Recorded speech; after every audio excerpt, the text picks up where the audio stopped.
మానవత్వం మంటగలిసిన ఘటన ఇది. హైదరాబాద్ మీర్పేటలో దారుణం జరిగింది. మాటలు రాని దివ్యాంగ యువతిపై అత్యాచారం చేసి గొంతు కోసి పరారయ్యాడు దుర్మార్గుడు. తల్లిదండ్రులకు విషయం చెప్తే వారిని చంపేస్తానంటూ కూడా బెదిరించాడు ఆ యువకుడు. మనస్తాపంతో ఆ యువతి ఉరేసుకుంది. అల్మాస్ గూడలో 12 ఏళ్ల నుంచి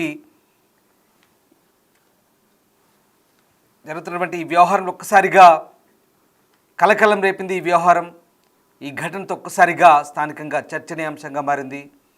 ఆ యువతిని గొంతు కోసి పరారయ్యాడు ఆ దుర్మార్గుడు. పైగా ఎవరికైనా చెప్తే చంపేస్తానంటూ కూడా బెదిరించిన ఘటన చోటు చేసుకుంది. గొంతు కోసి పరారయ్యాడు. ప్రస్తుతం పోలీసులు దీనిపై దర్యాప్తు చేసిన పరిస్థితి కనబడుతూ ఉంది. తల్లిదండ్రులకు విషయం చెప్తే వారిని చంపేస్తానంటూ కూడా బెదిరించాడు. అల్మాస్గూడ్లో 12 ఏళ్ల నుంచి ఏడుకొండలు నివాసం ఉంటున్నాడు. ఏడుకొండలు ఇద్దరి కూతుర్లకు మూగా చెవుడు ఇంటి దగ్గరే ఉంటుంది పెద్ద కూతురు. ఆ పెద్ద కూతురుపై ఎదురింట్లో ఉన్న శ్రీకాంత్ అత్యాచారం చేశాడు. తర్వాత గొంతు కోసి పరారయ్యాడు. వెంటనే హాస్పిటల్కు యువతిని తరలించారు. ఇటీవల హాస్పిటల్ నుంచి యువతి డిశ్చార్జ్ అయింది. విషయాన్ని తన చెల్లికి సైగలతో చెప్పింది యువతి. తల్లిదండ్రులకు చెప్తానని అక్కకు చెప్పింది చెల్లి. అయితే తల్లిదండ్రులకు చెబితే చంపేస్తానంటూ శ్రీకాంత్ బెదిరించడంతో భయంతో బాత్రూంలో ఉరేసుకుంది యువతి. ఘటనపై పోలీసులు దర్యాప్తు చేస్తున్న పరిస్థితి కనబడుతూ ఉంది. ఈ ఘటన ప్రస్తుతం కలకలం రేపింది. ఒకసారిగా మీర్పేటలో జరిగిన ఈ ఘటనతో స్థానికంగా చర్చనీయాంశంగా మారిన పరిస్థితి కనబడుతుంది. మా కొలీగ్ సాగర్ జైన్ అవుతున్నారు. సాగర్, మీర్పేటలో ఒక మాటలు రాని యువతి దివ్యాంగురాలపై ఓ దుర్మార్గుడు నిజంగా మానవత్వం మంటగలిసిన ఘటన ఇది. ఆ యువతిని అత్యాచారం చేశాడు. అలాగే ఆమెను గొంతు కోసి పరారైన ఘటన ప్రస్తుతం చోటు చేసుకుంది. సో ఎఫ్ఐఆర్ కాపీ కూడా చూస్తున్నాం స్క్రీన్పై. సో ఏం జరిగింది ఘటనకు సంబంధించిన పూర్తి వివరాలండి? మీర్పేట్ పోలీస్ స్టేషన్ పరిధిలో దారుణం చోటు చేసుకుంది. ఘటన ఆలస్యంగా వెలుగులోకి వచ్చింది. నిన్న యువతి, దివ్యాంగ యువతి, డెఫెండమ్ యువతి ఆత్మహత్య చేసుకుంది. అయితే ఆత్మహత్య వెనుక ఏంటి కారణాలన్న అంశాలు వెలుగులోకి వచ్చాయి. ఆలస్యంగా వెలుగులోకి వచ్చినట్లుగా కూడా తెలుస్తుంది. ఎదురుగా ఉండే యువకుడు శ్రీకాంత్ అనే యువకుడు గత కొన్ని రోజులుగా ఆమె పైన అత్యాచారానికి పాల్పడుతున్నాడు. ఏదైతే బాధితురాలు చెవిటి కావడంతో ఎవరికి చెప్పుకోలేకపోయింది. ఒకవేళ చెప్తే మీ తల్లిదండ్రులను నిన్ను హత్య చేస్తానని చెప్పి కూడా బెదిరించినట్లుగా కూడా తెలుస్తుంది. అయితే తల్లిదండ్రులు రోజువారీ పని చేసుకుంటూ వాళ్ళు బయటికి వెళ్తారు. బాధితురాలు టైలరింగ్ చేసుకుంటూ కూడా నివాసం ఉంటుంది అల్మాస్గూడలోని మీర్పేట్ పోలీస్ స్టేషన్ పరిధిలో. అయితే 20 రోజుల క్రితం ఒకసారి అత్యాచార యత్నం చేశాడు నిందితుడు శ్రీకాంత్. అయితే అప్పుడే ఈమె పైన గొంతు పైన బ్లేడ్ తో దాడి చేసినట్లుగా కూడా తెలుస్తుంది. అంటే ఆమె అరుపులు, బెదిరింపులు, ఇంట్లో వాళ్ళకి చెప్తామని చెప్పి కొంత ఆమె అరవడంతో ఎవరికి చెప్పొద్దు అంటూ ఆమె కొంత ప్రతిఘటించింది. సో ఈ సందర్భంగానే ఆమె ఎవరికైనా చెప్తుందన్న భయంతో శ్రీకాంత్ అనే నిందితుడు ఆమె గొంతు కోసాడు. సో అప్పుడు కూడా ఆ యువతి ఎవరికి చెప్పుకోలేకపోయింది. అప్పుడు ఆత్మహత్య చేసుకుందని భావించిన తల్లిదండ్రులు, కుటుంబ సభ్యులు వెంటనే స్థానికంగా ఉన్న ఓఎస్సీ ఆసుపత్రికి తరలించారు. ఆసుపత్రి వాళ్ళు కూడా పోలీసులకు సమాచారం ఇచ్చారు. అయితే మీర్పేట్ పోలీసులు అప్పుడే ఆ బాధితురాలు స్టేట్మెంట్ తీసుకోవాల్సి ఉండే. ఎందుకంటే ఒకవేళ ఆమె స్టేట్మెంట్ తీసుకుంటే ఆత్మహత్య చేసుకోవడానికి గల కారణాలేంటి, వేధింపులకు పాల్పడుతున్న నిందితుడి వివరాలు కూడా తెలిసే అవకాశం ఉంటుండే. కానీ అప్పుడు ఈ చేయకపోవడం వల్ల ఆమె డిశ్చార్జ్ అయింది. డిశ్చార్జ్ అయిన కొన్ని రోజుల తర్వాత కూడా ఇదే తరహాలో శ్రీకాంత్ ఆ కామాంధుడు వేధింపులకు పాల్పడ్డాడు. అనేక మార్లు ఆమె పైన అత్యాచార యత్నం చేసే ప్రయత్నం చేశాడు. సో బాధితురాలు ఇదంతా నా వల్లే జరుగుతుంది, సో నా కుటుంబాన్ని కూడా ఏమైనా చేస్తాడనే భయంతో నేనే లేకుండా ఉంటే బాగుంటుందని చెప్పి ఆ చెల్లికి కూడా ఆమె కొన్ని విషయాలు షేర్ చేసుకుంది. ఎందుకంటే ఇద్దరు మూగా చెవిటి కావడంతో అక్క చెల్లెళ్ళు కొంత సైగల ద్వారా షేర్ చేసుకున్న పరిస్థితి కనిపిస్తుంది. అసలు ఎట్లా జరిగిందన్న అంశాలు ఆమె చెప్పలేని సందర్భంలో కూడా బాధితురాలు తన చెల్లికి కొన్ని ఫోటోలను డౌన్లోడ్ చేసి నా పైన ఈ విధంగా అత్యాచారం చేశాడు, నా నోరు నొక్కేసి ఈ విధంగా అత్యాచారం చేశాడు అన్న అంశాలు కూడా ఆమె ఫోటోల ద్వారా కూడా చెల్లికి చెప్పినట్లుగా కూడా తెలుస్తుంది. చెల్లి తల్లిదండ్రులకు చెప్తానన్నా కూడా తల్లిదండ్రులకు చెప్తే తల్లిదండ్రులను మనల్ని చంపేస్తానని బెదిరించాడు శ్రీకాంత్ అని చెప్పి ఆమె తన బాధని చెల్లికి వ్యక్తం చేసింది. ఆ చెల్లి కూడా మీడియాతో సైగల ద్వారా వివరాలను వెల్లడిస్తూ కొంత హృదయ విదారకంగా కనిపించింది. అమానుష ఘటన జరిగిన అనంతరం కూడా వాళ్ళు పోలీసులకు ఫిర్యాదు చేసినట్లుగా కూడా తెలుస్తుంది. సో 108 సెక్షన్ బిఎన్ఎస్ ప్రకారం కూడా పోలీసులు కేసు నమోదు చేసుకున్నారు.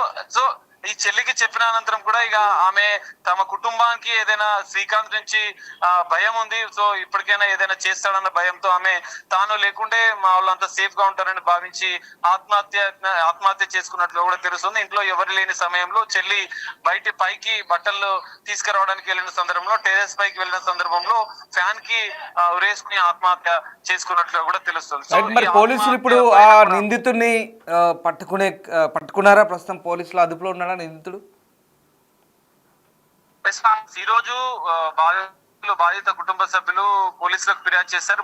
మీరిపేట పోలీసులు బిఎన్ఎస్ సెక్షన్ 108 ఆత్మహత్యకు ప్రేరేపించిన సెక్షన్ ప్రకారం కూడా శ్రీకాంత్ పైన కేసు నమోదు చేసుకుని దర్యాప్తు చేస్తున్నారు. అయితే శ్రీకాంత్ కి తన ఇంటి ఎదురుగానే, ఏదైతే బాధితురాలు ఇంటి ఎదురుగానే శ్రీకాంత్ వల్ల వదిన నివాసం ఉంటున్నారు, ఆ వదిన కూడా కొంత సహకరించినట్లు కూడా వీళ్ళు ఆరోపణలు చేస్తున్నారు. సో శ్రీకాంత్ పైన అయితే ఎఫ్ఐఆర్ నమోదు చేశారు పోలీసులు. శ్రీకాంత్ కోసం, నిందితుడి కోసం గాలిస్తున్నట్లు కూడా తెలుస్తుంది. ఆ నిందితుడికి సంబంధించినటువంటి కుటుంబ సభ్యులు, నిందితుడు కూడా పరారీలో ఉన్న నేపథ్యంలో నిందితులను పట్టుకునేందుకు ఒక బృందాన్ని పోలీసులు ఏర్పాటు చేశారు. గాలిస్తున్నట్లు కూడా నిందితుని పట్టుకున్న అనంతరం కూడా మరికొన్ని కీలక అంశాలు తెలిసే అవకాశం ఉంది. ఎందుకంటే మూగ చెవిటి యువతి పైన ఈ అత్యాచారం చేయడం ఎన్ని రోజులుగా ఇవ్వడం జరుగుతుంది, ఎన్ని రోజులుగా ఆమెను మనోవేదనకు, వేధింపులకు గురి చేస్తాడన్న అంశాలు కూడా వెలుగులోకి వచ్చే అవకాశం ఉంది. ఒక్కసారి ఈ ఘటన జరగడంతో స్థానికులు కలకలం రేపిన పరిస్థితి కనిపిస్తుంది. మీరు పోలీసులు నిందితుడిని అదుపులోకి తీసుకున్న కూడా మరికొన్ని సంచలన విషయాలు ఈ అంశంలో బయటకు వచ్చే అవకాశం అయితే కనిపిస్తుంది. రామదాస్.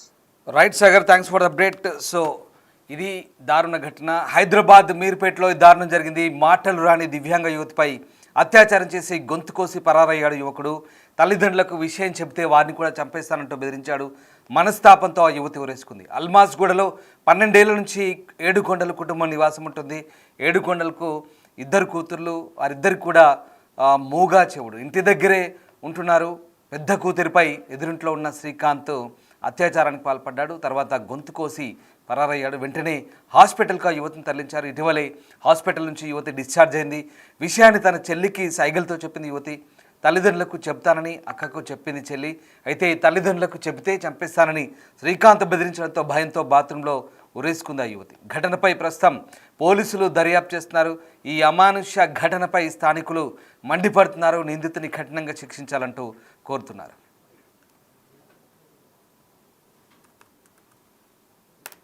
వాళ్ళ తమ్ముడు ఉంటాడండి, వాడు శ్రీకాంత్. 20 రోజుల కిందట వచ్చి మా పాపని మానభంగం చేయడానికి ప్రయత్నించాడు. చేసి ఆ అమ్మాయిని గందరగోళం చేస్తే ఈ అమ్మాయి భయపడేసి ఇదంతా చేస్తే ఈ పాప వచ్చి చూసింది. గొంతు కోసాడు. అప్పటికి ఆ అమ్మాయి లొంగలేదని గొంతు కోస్తే ఈ అమ్మాయి చూసిందని చెప్పేసి వాడు బాత్రూంలో పోయి దాంకుంటే ఈమె వచ్చేసి లోపలికి గడి పెట్టేసేసి వాళ్ళు వదిన ఇక్కడ ఎదురింట్లో ఉంటుంది, ఆమె తీసుకొచ్చేసి ఈమె అక్కడ పంపించేసి ఇంటి వాళ్ళు పైన ఉంటే వాళ్ళని వెళ్ళటానికి పై పోయి కిందకి వచ్చేసరికి ఏమో బండి బయటికి పంపించేసింది. ఇంట్లోకి వచ్చేసి ఇంకా అంతలోకి ఆ ఇంటి ఆయన నాకు ఫోన్ చేసాడు. నేను వచ్చినాక వాడు గోడ దూకి అటు వెళ్ళిపోయాడు. అంట అటు వెళ్ళిపోయాడు. ఇంక ఏం చూసి మాకు ఇంటి ఆయన ఫోన్ చేస్తే నేను వచ్చేసరికి ఇంకా అంబులెన్స్ ఎక్కిచ్చారు. ఇంకా ఇద్దరికి మాటలు రావండి వీళ్ళకి. ఇవాళ చూస్తే నిన్న వాడు ఎక్కడి నుంచి వచ్చాడో మళ్ళీ బెదిరించేసరికి ఇంకా మళ్ళీ నన్ను ఏదైనా చేస్తాను, మీ అమ్మ నాన్న చంపుతాము అని చెప్పేసరికి ఇప్పుడు మళ్ళీ ఆమె భయపడేసి మళ్ళీ మా అమ్మను మా నాన్న ఏమన్నా చేస్తారని, నేను బతుకుంటేనే కదా ఇదంతా అని చెప్పేసి ఇంకా ఆమె సూసైడ్ చేసింది. శ్రీలక్ష్మి. గతంలో ఏం పెట్టలేదు. అప్పుడు అంటే మనకి ఇదంతా ఇంత ఐడియా లేదు. ఇప్పుడు ఈ పాప మొత్తం నాకు సైకిల్లోనే మొత్తం చెప్తుంది. నిన్న ఏం చనిపోయినాక చెబుతుంది మమ్మల్ని ఎట్లా బెదిరించారు, ఎట్లా చేశారని. ఏం చెప్పారు పోనీ.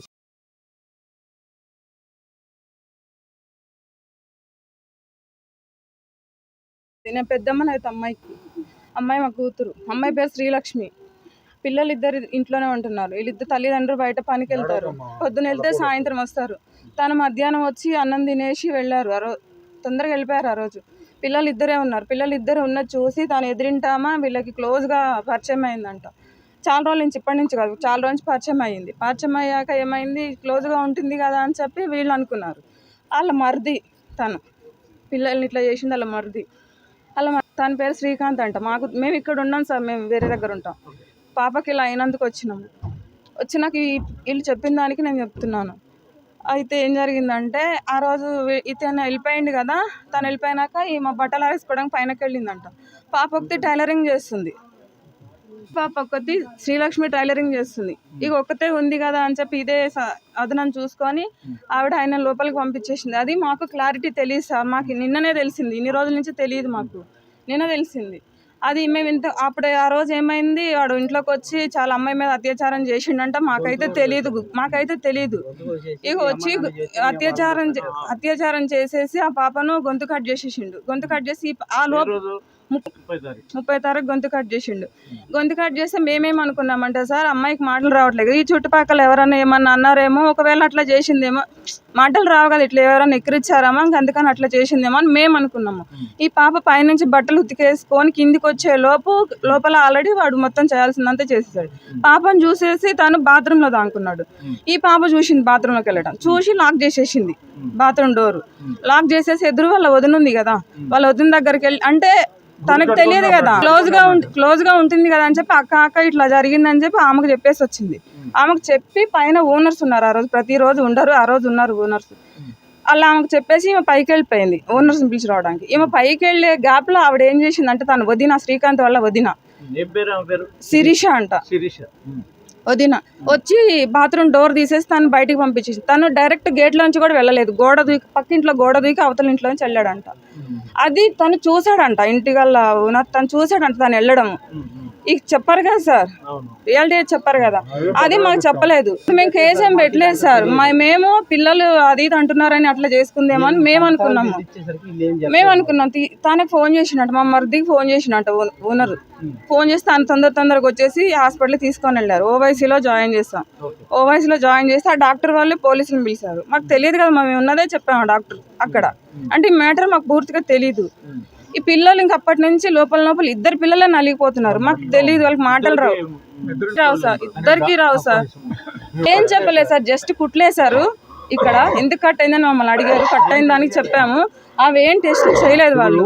నిన్న అందరు కలిసి అన్నం తిన్న, మంచిగానే ఉంటుంది పాప, టైలరింగ్ చేసుకుంటుంది, అట్లా ఉండకు టైలరింగ్ చేసుకుంటుంది అంటే, ఇంట్లో మొత్తం అట్లా వదిలేస్తే మళ్ళా వెళ్ళిపోతుందేమో అని చెప్పి మేము సరే పని చేసుకుంటుంది కదా అని వదిలేసాము. నిన్న అందరు కలిసి అన్నం తిన్నారు. అన్నం తిన్నాక తను వెళ్ళిపోయాడు. ఎవరు మా మరిది వెళ్ళిపోయాడు బయటికి, తన పని మీద తను వెళ్ళిపోయాడు. ఈ పాప శుక్రవారం రోజు ఈ చిన్న పాప పెద్ద పాప మాట్లాడుకున్నారంట జరిగిన విషయం గురించి. అంతకుముందు జరిగిన విషయం గురించి వాళ్ళ భాషలో వాళ్ళిద్దరు మాట్లాడుకున్నారంట శుక్రవారం నైట్. శనివారం కదా నిన్న ఈ పాప అన్నదంట, అమ్మకి చెప్దాము జరిగిన స్టోరీ, ఎవరికి చెప్పొద్దు, అమ్మకి చెప్దాం అన్నదంట. వద్దు అమ్మకి చెప్పొద్దు, అమ్మని నాన్నని చంపేస్తా అన్నాడు. ఎవడు శ్రీకాంత్ అనేవాడు, చంపేస్తా అన్నాడు, అమ్మకి చెప్పొద్దు, అమ్మకి చెబితే నాన్న అమ్మ గొడవ వేసుకుంటారు, అమ్మని నాన్న ఏమన్నా చేస్తారని వాళ్ళు చెప్పారంట సార్ అని పాప అన్నది. ఈ పాపతోటి ఈ పాప ఏం చేసింది, వాళ్ళ మమ్మీ తోటి పైకి వెళ్ళింది బట్టలు ఆరేస్తా అని, అంటే చెప్పాలనే డిసైడ్ అయ్యి పాప వెళ్ళింది. చెల్లి పైకి వెళ్ళింది, మమ్మీకి చెప్పేస్తుంది. మమ్మీ వచ్చి ఏమవుతుందో వాళ్ళ మీద గొడవ వేసుకుంటుందేమో, పాప భయపడి సూసైడ్ అటెంప్ట్ చేసింది సార్. జరిగింది అది సార్, ఊరేసుకుంది. మాకు తెలియదు సార్ అసలు, అంటే ఈ స్టోరీ తను వచ్చిందంట, తను వచ్చి జస్ట్ అట్లా చూసి వెళ్ళిపోయింది. తను ఏ తప్పు చేయనప్పుడు ఇంట్లో ఉండాలి కదా సార్. ఈ చుట్టుపక్కల ఎవ్వరు వెళ్ళలేదు, వాళ్ళు ఎవరు ఏం తప్పు చేయలేదు కాబట్టి ఇక్కడే ఉన్నారు. తను తప్పు చేసింది కాబట్టే కదా పారిపోయింది. ఈ రోజులు ఈ పాప ఇట్లా గొంతు కట్ అయిన దగ్గర నుంచి ఆ పాప ఆమె ఇంట్లో ఆ శిరీష అని ఆవిడ ఇంట్లోకి రావట్లేదు సార్. అప్పటి నుంచి తగ్గించేసింది. ఎందుకు రావాలనుకున్నారు,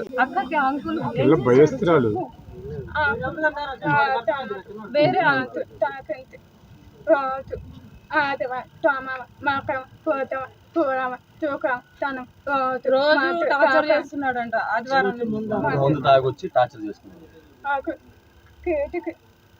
అక్కడ టైలరింగ్ చేసింది పాప.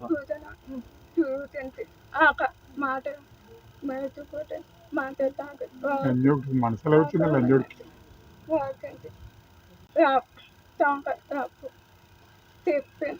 డ్రెస్ చేసాడంట, డ్రెస్ మొత్తం తీసేసాడంట, నోరు మూసేసాడంట, చేతులు విరగ తీసేసాడు.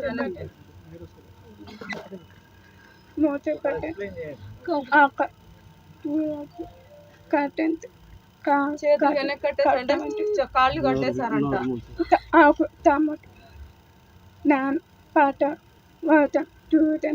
ఈమె బట్టలేరేసి వచ్చి మొత్తం చూసిందంట, బాత్రూమ్ లో దాక్కున్నాడు. ఈమె గొళ్ళెం వేసేసింది తన బాత్రూమ్ లో దూరగానే. ఆమె వచ్చేసి తప్పు అయింది, మీ అమ్మకి నాన్నకి చెప్పాకండి, చెబితే వాళ్ళ పిల్లలు కడుపుతోటి ఉంది.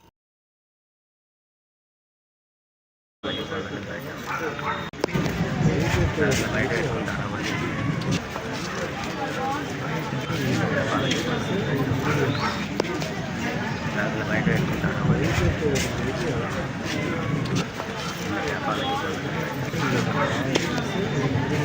పెట్టుకుంటాను